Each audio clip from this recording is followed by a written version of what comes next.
আজকে আমি মম কিচেন থেকে জয় মন্ডল বলছি। আজকে আপনাদেরকে আমি চাউমিন বানিয়ে দেখাবো।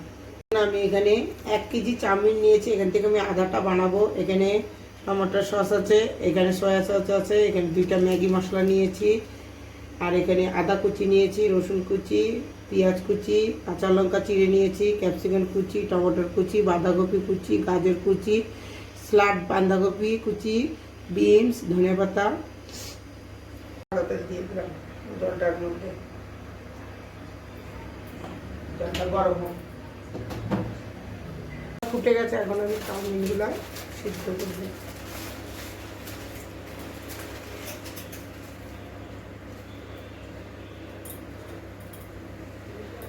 চাউমিন সিদ্ধ হয়ে গেছে, এখন এই চাউমিনটা নামাই বা ভালো করে দিয়ে নেব।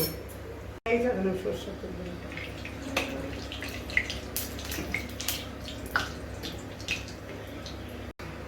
রসুন আর আদা কুচি দিয়ে দেব।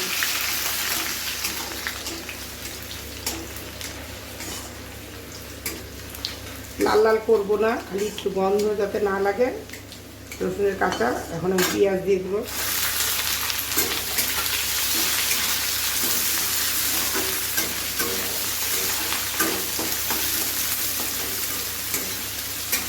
এখন আমি কাঁচা লঙ্কা দিয়ে দিব। কাঁচা লঙ্কা এইভাবে আমি কেটে নিয়েছি। ক্যাপসিকাম, টমেটো, বাঁধাকপি সব দিয়ে দেবো। সালাড বাঁধাকপিটা আর ধনেপাতাটা আমি পরে দেব।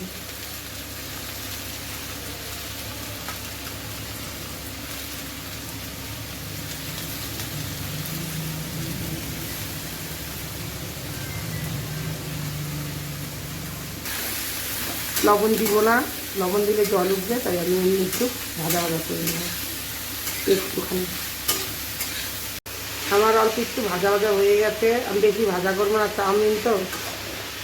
এখন আমি এর মধ্যে এক থেকে ম্যাগি মশলা দিব, অল্পই দিব, পরে ম্যাগির সাথে মিলাই দেবো। আর অল্প একটু লবণ দিয়ে দেবো।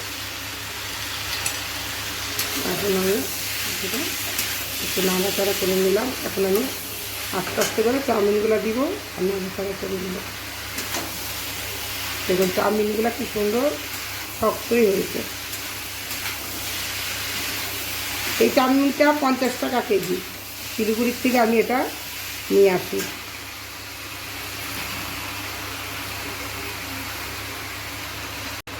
এখন আমি সম্পূর্ণ মশলা দিয়ে দিলাম, 2 প্যাকেট ম্যাগি মশলা দিলাম।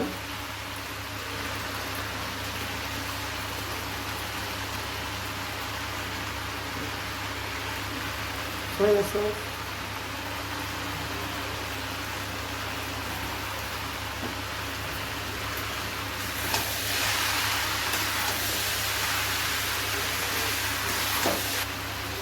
টমেটো সস দিয়ে দিলাম অল্প একটু, কেচাপ, টমেটো কেচাপ।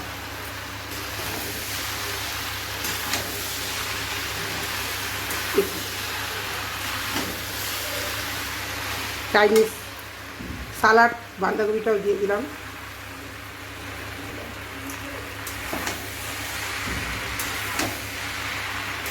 দেখুন কালারটা কি সুন্দর হয়েছে। আমি সরষের তেল দিয়েছি, আপনারা সাদা তেল দিয়েও বানাতে পারেন।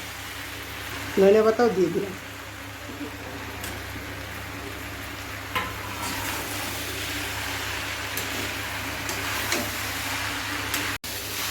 হয়ে গেছে আমার চাউমিন। দেখুন কি সুন্দর চাউমিন হয়েছে, একটাও ভেঙে যায় নাই, একদম ঝরঝরা চাউমিনটা হয়েছে। এখন আমি গ্যাস বন্ধ করে দেব। আমার ভিডিওটা পছন্দ হলে লাইক, শেয়ার, সাবস্ক্রাইব করবেন।